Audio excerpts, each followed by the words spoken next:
جو مکی صورتوں کا حصہ ہے۔ جاسیہ گھٹنوں کے بل بیٹھنے کے معنی ہے۔ 28ویں آیت میں قیامت کے دن امتوں کو گھٹنوں کے بل جھکنے اور انہیں ان کے اعمال نامے دینے کے ذکر کی وجہ سے اس کا نام جاسیہ رکھا گیا ہے۔ صرف ایک بار یہ تسبیح پڑھنے کی دیر ہے۔ یہ تسبیح پڑھنے والے سے رب کی ذات اتنا خوش ہو جاتی ہے کہ عرش الہی پہ بیٹھا رب فرشتوں سے ذکر کرتا ہے، فرشتوں کو حکم جاری کرتا ہے کہ جاؤ اس بندے کی تمام رکاوٹیں بندشیں دور فرما دو۔ اللہ والو، اگر آپ چاہتے ہیں کہ رب کی ذات آپ سے خوش ہو جائے، آپ کی نسلوں کو آباد فرما دے، تو یہ خاص وظیفہ اور ساتھ میں ایک دعا بھی آپ کو بتاؤں گا، لہٰذا ویڈیو کو آخر تک دیکھیے گا تاکہ آپ کو پورے وظیفے کی صحیح طرح سے سمجھ آ جائے۔ تو ناظرین کرام، اس وظیفے کو کسی صورت مت چھوڑیے گا، کیونکہ رب کی ذات جب دینے پہ آتی ہے نہ تو شکلیں دیکھتی ہے نہ اعمال دیکھتی ہے۔ رب کی ذات جس بندے سے راضی ہو جائے اس کی نسلوں کو آباد فرما دیتی ہے۔ اگر آپ بھی اپنی نسلوں کو آباد دیکھنا چاہتے ہیں، اپنے گھر سے بے سکونی کا خاتمہ چاہتے ہیں، تو یہ خاص وظیفہ کسی صورت نہ چھوڑنا۔ یہ وظیفہ اتنا آسان ہے اور اتنا مجرب ہے کہ اللہ کا کرشمہ خود دیکھو گے کہ کیسے آپ کے اوپر اللہ پاک کی کرم نوازیاں ہونا شروع ہو جائیں گی۔ یہ وظیفہ سارے وظائف کا بادشاہ ہے۔ یوں سمجھ لیجئے کہ اس کو کرنے کے بعد آپ دیکھنا کیسے اللہ کی آپ کے اوپر رحمت ہوگی، کیسے آپ کے کام بنتے چلے جائیں گے۔ اس عمل کو کرنے والے کی زندگی میں آسانیاں پیدا ہونا شروع ہو جاتی ہیں۔ اس عمل کو کرنے والے کی زندگی سے مشکلات ختم ہونا شروع ہو جاتی ہیں۔ اس وظیفے کو کرنے والے کے تمام بگڑے کام بننا شروع ہو جاتے ہیں۔ آپ کے اوپر کسی بھی طرح کی بندش ہے، رکاوٹ ہے، آپ کا کاروبار کا مسئلہ ہے، کاروبار چل نہیں رہا، گھر میں جو بھی بے برکتی ہے، بے سکونی ہے، مایوسی ہے، انشاءاللہ اس وظیفے سے یہ تمام مسائل دور ہو جائیں گے۔ اس عمل کو کرنے کے بعد انشاءاللہ آپ کے اوپر سے ہر طرح کی جو بندشیں ہیں، رکاوٹیں ہیں، ٹوٹ جائیں گی۔ آپ کی زندگی میں خوشیاں آ جائیں گی۔ جو بھی آپ کے مقصد ہیں، جو بھی آپ کی حاجتیں ہیں، وہ پورا ہونا شروع ہو جائیں گی۔ پہلے جو بھی آپ کام کرتے ہو وہ صحیح نہیں ہوتا، یا آپ کے ذہن میں کوئی مقصد ہے، آپ کسی کام میں لگے ہوئے ہیں، اس میں آپ کو کامیابی نہیں مل رہی، اس عمل کو کرنے کے بعد انشاءاللہ ہر طرح کی آپ کے اوپر بندش، رکاوٹ، نظر اور حسد سب دور ہو جائے گا اور آپ کی تمام حاجتیں پوری ہو جائیں گی۔ جو بھی آپ کا مسئلہ ہے انشاءاللہ وہ دور ہو جائے گا۔ آج صرف ایک تسبیح پڑھیں اور اس تسبیح کو آپ نے ضرور پڑھنا ہے، اور اس نیا وظیفے کی برکت سے آپ کے ہاتھوں میں دولت ہوگی، آپ کے ہاتھوں میں پیسہ ہوگا، انشاءاللہ دیکھ لینا غیب سے آپ کے لیے دولت کا بندوبست ہو جائے گا۔ یہ جو وظیفہ میں آپ کو بتانے جا رہا ہوں یہ بہت ہی خاص وظیفہ ہے۔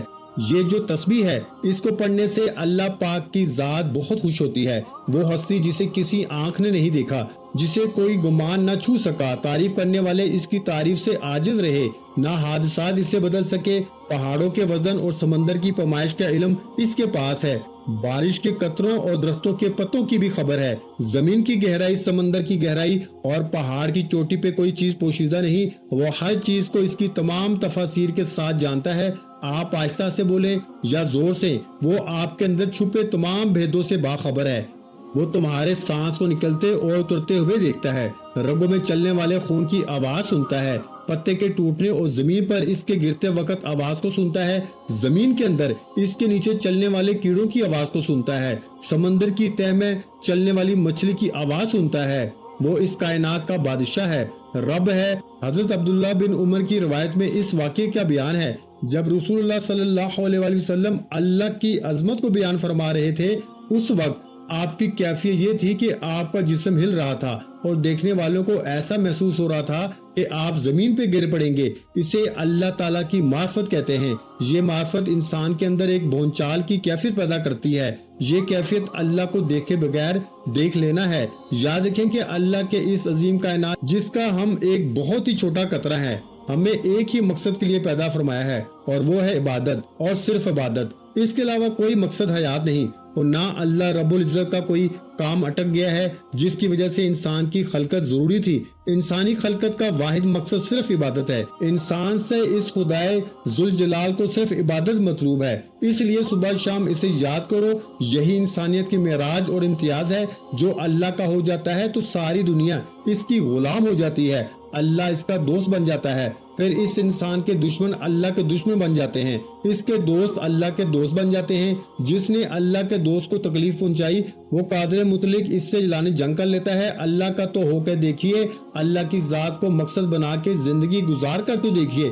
اللہ کے لیے مرنا، اس پہ مر مٹنا سیکھیں، اس کے لیے جینا سیکھیں۔ خوشی بھی وہی ہو جو اس سے پسند ہو، غم میں بھی اس کا لحاظ اظہار بھی وہ جو اس سے پسند ہے، اور خفا بھی جو اس سے پسند ہو۔ ہر دم ہر لمحہ اس کی رضا مطلوب و مقصود ہو۔ اللہ تعالیٰ کی عبادت کے ساتھ ساتھ ہمیں ہر پل، ہر وقت، ہر لمحہ شکر ادا کرنا چاہیے۔ اسلام نے شکر ادا کرنے کے ہمیں 4 طریقے بتائے ہیں: دل سے شکر ادا کرنا، زبان سے شکر ادا کرنا، نعمتوں کے استعمال سے شکر ادا کرنا، مخلوق خدا کی خدمت سے شکر ادا کرنا۔ اگر کوئی آپ پر احسان کرتا ہے، آپ اس کی بجائے احترام کسی اور کا کریں تو وہ ناراض ہو جائے گا۔ بالکل اسی طرح اللہ تعالیٰ نے ہمیں بے شمار نعمتوں سے نوازا ہے، اگر ہم اللہ کی بجائے کسی اور کا احترام و کرام کریں گے تو اس عمل سے اللہ تعالیٰ بہت سخت ناراض ہو جاتے ہیں۔ یہ ایک فطرتی اصول ہے کہ جس شخص پر کوئی احسان کرتا ہے وہ بندہ اس کا غلام بن جاتا ہے اور اس سے محبت کرنے لگتا ہے اور اس کی پسند کو بھی ترجیح دیتا ہے۔ اسی طرح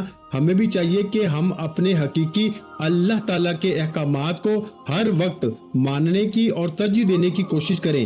زبان سے شکر ادا کریں، کسی کی چغلی نہ کریں، ریاکاری نہ کریں، اللہ تعالیٰ کی ہر دی ہوئی چیز پر الحمدللہ کہیں۔ مثلاً الحمدللہ، اللہ نے مجھے آنکھوں کی نعمت سے نوازا ہے۔ بندوں کا شکر ادا کرنے کا مطلب یہ ہے کہ جب کوئی آپ کو چھوٹی چیز دے، اس پر اس کو جزاک اللہ کہہ دیا جائے تاکہ اس کے ذریعے اس کی دی ہوئی نعمت کا اس کو بدلہ مل جائے۔ حدیث میں آپ نے فرمایا کہ جو شخص بندوں کا شکر ادا نہیں کرتا تو میرا بھی شکر ادا نہیں کرتا۔ اللہ تعالیٰ کی دی ہوئی نعمتوں کو عملی طور پر استعمال کرنا اور اس کا استعمال کر کے اظہار کرنا ایک مشہور واقعہ ہے کہ ایک صحابی آپ کے پاس آئے اور انہوں نے میلے کچلے کپڑے پہنے ہوئے تھے، جس پر آپ نے ناراضگی کا اظہار کرتے ہوئے فرمایا، جاؤ کپڑے صاف ستھرے پہن کر آؤ، کیونکہ اللہ تعالیٰ خود بھی جمیل ہے اور خوبصورت اور جمال کو پسند کرتے ہیں۔ جب ہم اللہ کی دی ہوئی نعمتوں کا اپنے وجود پہ اظہار کرتے ہیں تو اس سے اللہ تعالیٰ بہت خوش ہوتے ہیں، لیکن اگر استعمال نہ کیا جائے تو یہ بھی ایک ناشکری ہے۔ تو ناظرین کرام، چلتے ہیں آج کے وظیفے کی جانب۔ آپ نے کون سی آیات اور کون سے کلمات پڑھنے ہیں؟ تو جیسے آپ کو سورہ الجاسیہ کی فضیلت کے بارے میں بتایا گیا ہے، یہ آیات بھی اسی کی آخری 2 آیات ہیں۔ اس کو اب کس طرح اور کس ترتیب سے پڑھنا ہے یہ توجہ سے سن لیجیے گا۔ ناظرین کرام، کوئی بھی وظیفہ شروع کرنے سے پہلے حضور صلی اللہ علیہ وآلہ وسلم کی ذات پر درود پاک کا لازمی پڑھا کریں۔ تو یہ وظیفہ بھی شروع کرنے سے پہلے درود ابراہیمی 1 مرتبہ میرے ساتھ لازمی پڑھ لیں ثواب کی نیت سے۔ اللہم صلی علی محمد وعلی آل محمد کما صلیت علی ابراہیم وعلی آل ابراہیم انک حمید مجید۔ اللہم بارک علی محمد وعلی آل محمد کما بارکت علی ابراہیم وعلی آل ابراہیم انک حمید مجید۔ ناظرین کرام، درود پاک پڑھنے کے بعد آپ نے سورہ الجاسیہ کی آخری 2 آیات پڑھنی ہے کہ جس کے پڑھنے سے 1,00,000 حج کا ثواب اور 10,000 قرآن پاک پڑھنے کا ثواب ملتا ہے۔ حضور صلی اللہ علیہ وآلہ وسلم کا فرمان ہے، اور وظیفہ شروع کرنے سے پہلے اور بعد میں درود پاک پڑھنے سے کوئی بھی وظیفہ، کوئی بھی کلام، اس کی قبولیت میں کوئی شک نہیں رہتا۔ تو میرے بھائیو، آپ نے جو 2 آیات پڑھنی ہیں وہ آپ کو آپ کی سکرین پہ نظر آ رہی ہوں گی۔ ان آیات کی تلاوت سماعت فرما لیں۔ بسم اللہ الرحمن الرحیم۔ فللہ الحمد رب السماوات ورب الارض رب العالمین ولاہ الکبریاء فی السماوات والارض وہو العزیز الحکیم۔ ترجمہ: پس اللہ ہی کے لیے سب تعریفیں ہیں جو آسمانوں کا رب اور زمین کا رب، تمام جہانوں کا رب ہے، اور اسی کے لیے آسمانوں اور زمین میں سب بڑائی ہے، اور وہی سب پہ غالب کمال حکمت والا ہے۔ یہ بہت ہی کمال کی آیات ہیں۔ اس میں اللہ تعالیٰ کی تعریف بھی ہے اور اس کی بڑائی اور اس کی حکمت کو بیان کیا گیا ہے۔ جو شخص یہ آیات یاد کر لیتا ہے اور چاہے تو چلتے پھرتے بھی ان آیات کی تلاوت کر سکتا ہے۔ اس کی تلاوت، اس کا ورد کرنے سے انسان کی تمام مشکلات دور ہو جاتی ہیں، اس کا رزق وسیع کر دیا جاتا ہے، وہ اللہ تعالیٰ کا محبوب بندہ بن جاتا ہے، اس کو ڈھیروں ثواب ملتا ہے، اس کے ماں باپ کو بھی بہت ثواب ملتا ہے۔ اس کی تلاوت کرنے والے کو 1,00,000 حج اور 10,000 قرآن پاک پڑھنے کے برابر ثواب ملتا ہے۔ اللہ پاک سے اپنی حاجت کو طلب کریں، انشاءاللہ اللہ پاک اس کی حاجت کو پورا فرما دے گا۔ اگر آپ کا کوئی بھی وظیفہ آپ کے کام نہیں آ رہا تو یہ عمل لازمی کر کے دیکھ لیں، انشاءاللہ اس عمل کے بعد پتہ چلے گا کہ وظائف کام کیسے کرتے ہیں۔ ساری زندگی عمل کرتے رہو گے اور دولت پیسے دونوں ہاتھوں سے سمیٹتے رہو گے۔ جس نے اس عمل کو کیا مال و دولت بے حساب اور بے تحاشا پایا۔ تو محترم ناظرین کرام، جب آپ اس عمل کو کرو گے تو انشاءاللہ آپ دیکھو گے کیسے آپ کے کام بنتے چلے جائیں گے۔ جو بھی آپ کے کام اٹکے ہوئے ہیں وہ صحیح ہو جائیں گے۔ آپ کا دولت کا مسئلہ ہے، صحت کا مسئلہ ہے، بیماری کا مسئلہ ہے، جو بھی آپ کی زندگی میں مشکلات چل رہی ہیں انشاءاللہ وہ دور ہو جائیں گی۔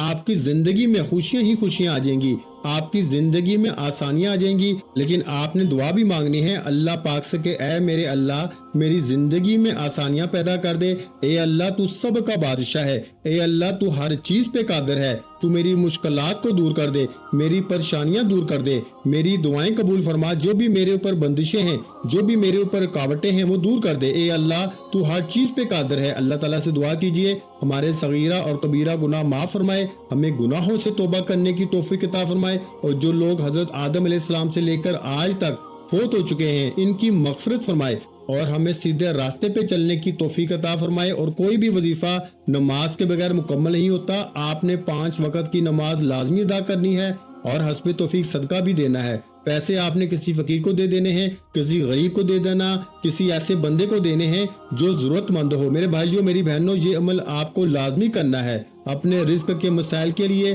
اپنی دولت کے مسائل کے لیے۔ صدقے کی وجہ سے ہمارے رزق و دولت میں اضافہ ہوتا ہے اور گھر میں برکت ہوتی ہے۔ اس کے علاوہ ہمیں یہ بھی پتہ چلتا ہے کہ صرف مال خرچ کر کے ہی صدقہ نہیں دیا جاتا، بلکہ اگر آپ کسی کو سلام کرنے میں پہل کرتے ہیں تو یہ بھی صدقہ ہے، پانی پلانا یہ بھی صدقہ ہے۔ اسی طرح صدقہ دینے کے بہت سارے طریقے ہیں، جیسا کہ 2 آدمیوں کے درمیان صلح کروا دینا، کسی کو سواری پر چڑھنے میں مدد کرنا، کسی کو اچھی بات بتانا، نماز کے لیے جو آپ قدم بڑھاتے ہیں یہ بھی صدقہ ہے۔ راستے سے رکاوٹیں اور پتھروں کو ہٹا دیں، دوسروں کو فائدہ پہنچانا، کسی کو دعا دینا، کسی کو پڑھانا یا کوئی چیز سکھانا، کسی کو اچھی بات بتانا، کسی کو مسکرا کے دیکھنا، کسی مصیبت میں پھنسے انسان کی مدد کرنا، وقت نکال کر اپنے ماں باپ کے ساتھ گزارنا، کسی کی طبیعت پوچھنا، کسی کی عیادت کرنا، کسی پریشانی یا آزمائش پر صبر کرنا، نیکی کا حکم دینا اور برائی سے روکنا، کسی کو معاف کر دینا اس کے باوجود آپ کے پاس اسے سزا دینے کا اختیار ہو، یہاں تک کہ اپنی بیوی کو اپنے ہاتھوں سے کچھ کھلانا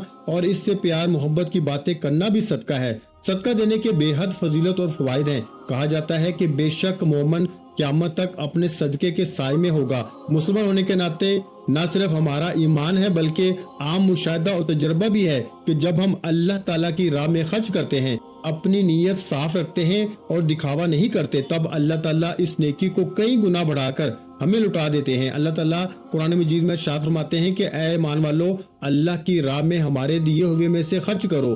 ہم انسانوں کی اوقات کچھ نہیں، نہ ہی ہمارے بس میں کچھ ہے، ہم پر ساری عنایت اس رب کی ہے جو اس جہان کا مالک ہے۔ یہ اسی ذات کا کرم ہے کہ اس نے ہمیں دینے والوں میں سے بنایا ہے، لہٰذا ہمارا فرض ہے کہ ہم اس عطا کردہ رزق میں سے غریبوں، مسکینوں، لاچاروں، مجبور، ضرورت مندوں، یتیموں اور بے سہاروں لوگوں کی مدد کریں، ان کی ضروریات کا اس طرح خیال کریں جس طرح اللہ سبحانہ و تعالی ہماری ضروریات کا خیال اور ہمارے گناہوں کا پردہ رکھتے ہیں۔ تو ناظرین کرام، وظیفہ کرنے کے بعد اللہ کی بارگاہ میں رو رو کے گڑ گڑا کے دعا کرنی ہے، اے گناہ گاروں کو بخشنے والے، اے عیبوں پہ پردہ ڈالنے والے عظیم رب، سب مسلمانوں پہ اپنا رحم و کرم فرما، تنگ دستوں کے رزق میں وسعت عطا فرما اور بیماروں کو شفائے کاملہ عطا فرما، آمین۔ ہمیں صبر و شکر کرنے والا بنا اور ہماری دنیا اور آخرت سنوار دے، آمین۔ دعا ہے کہ اللہ تعالیٰ نیکی کی بات کو سننے، سمجھنے اور اس پہ عمل کرنے کی توفیق عطا فرمائے۔ ناظرین کرام، ویڈیو اچھی لگی ہو تو ویڈیو کو لائک کر دیں، مزید اسلامک وظائف سننے کے لیے ہمارے چینل کو لازمی سبسکرائب کر لیں،